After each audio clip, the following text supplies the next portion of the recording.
আসসালামু আলাইকুম। সবাইকে স্বাগত জানাচ্ছি নতুন একটি এপিসোডে।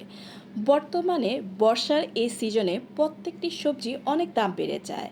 তাই আমরা যারা ঘরে গৃহিণী বা রাঁধুনি তারা চিন্তা করি সবজিগুলোকে কিভাবে নষ্ট না করে সংরক্ষণ করা যায় আর ফেলে দেওয়া জিনিস দিয়ে মজাদার রেসিপিগুলো তৈরি করে পরিবারের সাশ্রয় করা যায়।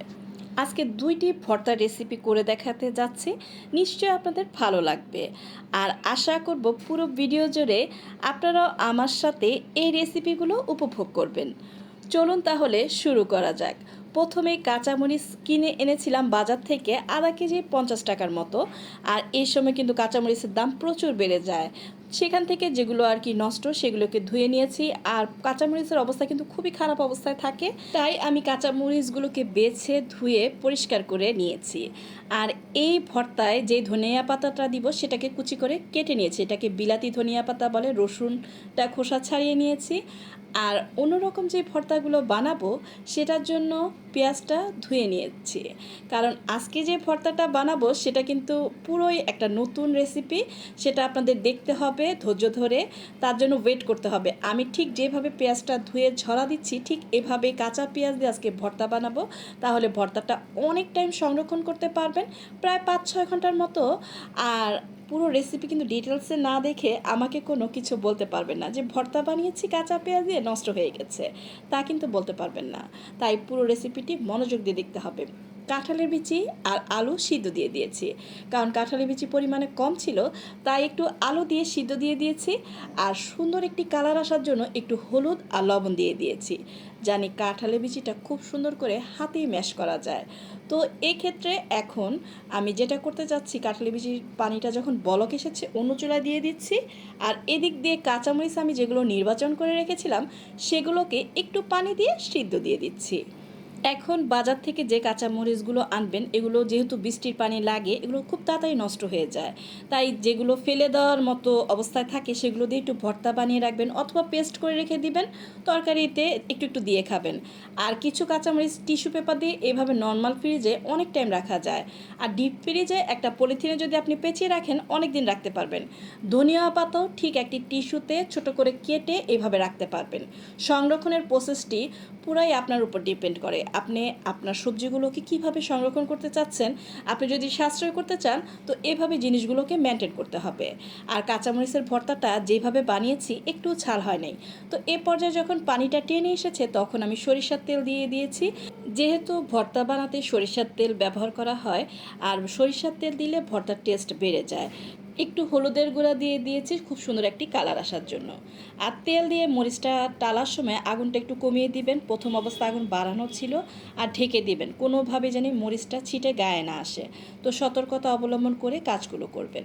আর কাঁচামরিচ যখন টালা হয়ে গিয়েছে তখন আমি উঠিয়ে নিব। আসলে ভর্তা রেসিপিগুলো টালার উপরে ডিপেন্ড করে ভর্তাগুলো কত মজা হবে। এখন রসুনও ভাজার সময় একটুখানি তেল অ্যাড করে নিচ্ছি আর রসুনগুলোকে ভালোভাবে ভেজে নিচ্ছি। তারপরে একটা ভর্তায় কাঁচা পেঁয়াজ ইউজ করব, আর একটা ভর্তায় আমি টালা পেঁয়াজ ইউজ করব, সেটাও দেখিয়ে দিচ্ছি। আর এই টালা পেঁয়াজটা আমি কাঁচামরিচ ভর্তায় দিব। কাঁচামরিচ ভর্তাটা ঝাল কমাতে হলে রসুন আর এই যে আপনার পেঁয়াজ ধনিয়া পাতা এগুলো পরিমাণ বাড়িয়ে দিতে হবে। ভর্তাটা তেমন একটা ঝাল হয় নাই। এটা পিঠা দিয়ে খান অথবা খিচুড়ি দিয়ে খান, ভাত দিয়ে খান, এটা কিন্তু খুবই টেস্টি একটি ভর্তা হয়েছিল। আর এভাবে ভর্তা বানালে অনেক দিন সংরক্ষণ করে খাওয়া যায়, কোনো রকম কোনো বাজে স্মেল আসে না। এবার তেল দিয়ে ফ্রাই প্যানে শুকনো মরিচ ভেজে নিচ্ছি। যেহেতু দুইটি ভর্তার রেসিপি করব, একটা কাঁচামরিচের আর কাঁঠালি বিচির ভর্তায় দিব শুকনো মরিচ। কাঁঠালের বিচির পরিমাণে কম হওয়াতেও আলু দিলে মানে ভর্তাটা পরিমাণে বেড়ে যায়। আর আরেকটা জিনিস, বাচ্চারা অনেকেই কিন্তু কাঁঠালি বিচি খেতে চায় না, আলু দিলে তারা বুঝতেই পারবে না এটা কিসের ভর্তা। তো এইভাবে অবশ্যই বাসায় একবার তৈরি করবেন। প্রথমেই পাটা বিছিয়ে নিয়েছি, কাঁচামরিচ লবণ বেটে নিচ্ছি। আরেকটি সতর্কতা, আপনারা যদি ইচ্ছা করেন ব্লান্ডারও ভর্তাটি ঘুরিয়ে নিতে পারেন।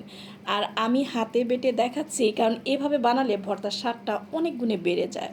আপনারা হাতে গ্লাভস পরে নিতে পারেন, অথবা একটি চামিচ দিয়ে আমি যেভাবে করছি এভাবে করে নেবেন, তাহলে আর হাতের উপরে কোনো জ্বালা যন্ত্রণা হবে না। আর যদি তারপরও করে, একটু সরিষার তেল মেখে তারপর ভর্তাটা বানানোর চেষ্টা করবেন, তাহলে ভর্তার যে ঝালটা আপনার হাতে বেশি একটা এফেক্ট হবে না। এখন এভাবে করে যেভাবে বাটতেছি এভাবে কাঁচামরিচগুলো বেটে নিব, আর রসুনগুলো দিয়ে দিচ্ছি। রসুন আমি কিছু পরিমাণ কাঁঠালে বিছিয়ে ভর্তার জন্য রেখেছি, আর বাকিটুকু এখানে দিয়ে আমি আস্তে আস্তে করে ম্যাশ করে নিচ্ছি। এই ভর্তাটা কাঁচামরিচ যেহেতু ভালো করে টালা ছিল, 2বার বাটলেই আমি দেখেছি এটা মিহিন হয়ে যায়। আর ধনিয়া পাতা দিয়ে একটু বেটে নিচ্ছি। ধনিয়া পাতাটাও যেহেতু আমরা টেলে নিয়েছিলাম, এটাও ম্যাশ হতে তেমন একটা সময় লাগে না। আর অ্যাট লাস্ট আমরা এই ভর্তাটা ভালো করে মিহিন করে একদম শেষ পর্যায়ে বেশি করে পেঁয়াজ দিয়ে দিলে এই ভর্তার স্বাদ যেমন বেড়ে যায়, আর ভর্তার ঝালও কিন্তু অনেক অংশে কমে যায়। তো যারা পেঁয়াজ অ্যাভয়েড করেন, এভাবে টেলে দিলে কিন্তু একটু বাজে স্মেল করে না। তো আমার নিয়মে অবশ্যই একবার বানিয়ে দেখবেন। আর কাঁচামরিচ যেহেতু বর্ষাকালে দাম বেড়ে যায়, সংরক্ষণ করা আমাদের জন্য অবশ্যই জরুরি। এখন বর্তমান বাজারে কাঁচামরিচের দাম দেখা গেছে 300-400 হয়ে যাচ্ছে। তো আমরা যারা ভর্তা নাও খাই, একটুখানি ব্লান্ডারে গ্রাইন্ড করে রেখে দিলাম যেগুলো একটু নষ্ট হয়ে আসছে, আর আস্ত যেগুলো একটু পলিথিনে র্যাপিং করে রাখবো, কিছু নর্মাল ফ্রিজে একটু বক্সে রাখবো। কারণ এই জিনিসটা ছাড়া তরকারির স্বাদ যেন কোনো অংশেই পাওয়া যায় না। তো এই ফাঁকে আমার ভর্তাটাও হয়ে গিয়েছে, আমি ভালো করে মিশিয়ে নিচ্ছি। এখন একটু তো হাতের ব্যবহার করতেই হবে, আর ভালো করে মিশিয়ে শেষে এই ভর্তার স্বাদ বাড়ানোর জন্য একটু সরিষার তেল আমি অ্যাড করব। এতে কিন্তু ভর্তার ঝাল আবারও কমে যাবে। তো পর্যায়ক্রমে প্রত্যেকটি জিনিস অ্যাড করছি, আর কিভাবে ভর্তাটা টেস্টি হবে সেই কথাগুলো আপনাদের সাথে শেয়ার করছি। বলেন তো ভর্তার লুকটা কেমন? মনে চাচ্ছে যে এখনও গরম ভাত নিয়ে বসে যাই। এবার পরবর্তী যে ভর্তাটি বানাতে যাচ্ছি, শুকনো মরিচটা হাত দিয়ে ম্যাশ করে নিব, আর রসুনগুলো হাত দিয়ে ম্যাশ করলে হয়ে যাবে। আর যেহেতু পাটায় নিয়েছি, মানে পাটা নামিয়ে ফেলেছি, একটুখানি পাটা দিয়ে শুকনো মরিচটা ম্যাশ করে নিব, আর বাকি যে ভর্তার আইটেমগুলো আমি হাত দিয়ে ম্যাশ করব। তো পর্যায়ক্রমে করছি আর আপনাদেরকে দেখিয়ে দিচ্ছি। আর এই নিয়মে যদি কাঁঠালি বিচি দিয়ে আলু ভর্তা বানান, সেদিন কিন্তু আপনারা সত্যি ভর্তার ফিদা হয়ে যাবেন, আর বাচ্চারাও অনেক এনজয় করে খাবে। তো এক্ষেত্রে যদি ঝাল কম বেশ করতে চান অথবা কাঁচামরিচ দিয়ে করতে চান, সেভাবেও করতে পারেন। তো আমার এই ফাঁকে শুকনো মরিচটা আমি যেভাবে ম্যাশ করেছি, মানে বেশি মিহিন করব না, সেটা আপনাদেরকে দেখিয়ে দিলাম। তা আপনারা আপনাদের উপর ডিপেন্ড করেই এই ম্যাশটা করে নেবেন। এখন আমি কাঁঠালের বিচিগুলো একটু ছেঁচে নিচ্ছি, জানি আমার খুব সুন্দর করে ম্যাশ হয়ে যায়। হাত দিয়েও যদি আপনি এভাবে ডলা দেন, এগুলো ম্যাশ হয়ে যাচ্ছে। আর যেহেতু পাটার উপরেই আপনাদের ভর্তাগুলো দেখাচ্ছি, প্রত্যেকটি জিনিস এখানে ম্যাশ করে নিচ্ছি। কাঁঠালের বিচিটা ম্যাশ হয়ে গিয়েছে, এখন আলুগুলোকেও ম্যাশ করে নিয়েছি। যেহেতু এই ভর্তায় আমরা মানে কাঁঠালের বিচি আর আলু সিদ্ধ করার সময় কিছুটা লবণ দিয়েছিলাম, এখন স্টেপ বাই স্টেপ যতটুকু লবণ লাগবে একটু একটু করে দিয়ে দিচ্ছি। আর এই যে কাঁচা পেঁয়াজ, আমি কিন্তু সবটুকু দিইনি, একটু বেঁচে গিয়েছিল, এটার সাথে শুকনা মরিচ দিয়ে ভালো করে এভাবে মেখে নেবেন, তাহলে কিন্তু ভর্তার স্বাদ অনেক অংশে বেড়ে যাবে। আর এই ভর্তায় একটু সরিষার তেল বেশি অ্যাড করবেন, তা না হলে কিন্তু ভর্তার স্বাদ সেভাবে পাবেন না। ভর্তাটা বানানোর সময় আমার কাছে মনে হচ্ছে যে আরেকটু সরিষার তেল অ্যাড করতে হবে, সেটা দিয়ে আবারও মাখিয়ে নিচ্ছি।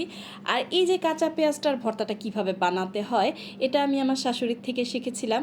তো এই টিপসটা আমি এখনও ফলো করি। আর এই ভর্তা কিন্তু আমি 4-5 দিন যাবত ফ্রিজে রেখে, মানে নর্মালে রেখে আমি কিন্তু খেয়েছি, কোনো নষ্ট হয় নাই, গন্ধ হয় নাই। আর বাইরে আপনারা অবশ্যই 5-6 ঘন্টা রাখতে পারবেন, যেহেতু গরমের দিন এর জন্য। আর শীতকালে আরও বেশি টাইম রাখতে পারবেন। দেখেন ভর্তাগুলো কি টেস্টি টেস্টি দেখা যাচ্ছে। তো এরকম দুর্দান্ত স্বাদের ভর্তা বানালে অবশ্যই আমাকে কমেন্ট করতে ভুলবেন না। আর অবশ্যই আমার চ্যানেলের পাশে থাকবেন, আমাকে দোয়া করবেন, আমি যেন নতুনত্ব ভিডিও নিয়ে আপনাদের সামনে হাজির হতে পারি। আজকের মতো বিদায় নিচ্ছি, আল্লাহ হাফেজ।